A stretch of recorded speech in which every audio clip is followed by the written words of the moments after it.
Hello everyone, and welcome to another episode of English Around the World. I'm Sara. And I'm David. Today we're going to talk about something we all love. Food. Yes, food is not only about eating. It's about tradition, culture, and even identity. Every country has its own special dishes and eating habits. That's true. And when we travel, food is usually the first thing we notice. So Sara, let's take our listeners on a little food journey. Let's start with Italy. Italian food is famous everywhere. When you think about Italy, what comes to your mind first?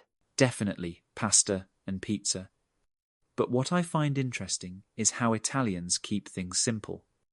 A pizza in Italy usually has just a few ingredients: fresh tomato sauce, mozzarella cheese, and basil. Right. It's very different from the huge pizzas with 10 toppings we often see in other countries. And pasta is also very diverse. Did you know Italy has more than 300 different pasta shapes?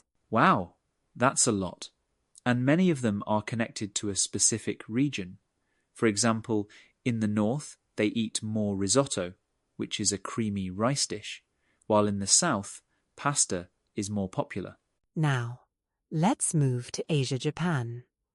People usually think of sushi when they hear Japanese food, but that's not what Japanese people eat every day. Exactly. Sushi is often for special occasions. A typical Japanese meal at home is much simpler: rice, miso soup, grilled fish, and some pickled vegetables. And of course, Japanese people eat with chopsticks. At first, it can be difficult for foreigners, but once you practice, it becomes easier. I also like how Japanese food focuses on balanced small portions, lots of vegetables, and very fresh ingredients. It's one of the reasons why Japan is known for healthy eating. Let's go to Mexico now. Mexican food is colorful, tasty, and often spicy. Yes, tacos are probably the most popular dish. They are small tortillas filled with meat, beans, vegetables, and sometimes cheese. And don't forget chili peppers. In Mexico, many dishes are spicy, and people are used to it. For someone who isn't used to spicy food, it can be a big challenge. Another interesting part of Mexican food culture is street food. People buy food from small stands on the street. It's cheap, quick, and very delicious. Since we are in Morocco, we should definitely talk about Moroccan food. Absolutely. The first dish that comes to my mind is couscous. It's made from small grains of wheat and is usually served with vegetables and meat. Traditionally, families eat couscous together on Fridays. Another famous dish is tagine, which is a slow-cooked stew of meat, vegetables, and spices. It's named after the pot it's cooked in. And of course, Moroccan mint tea.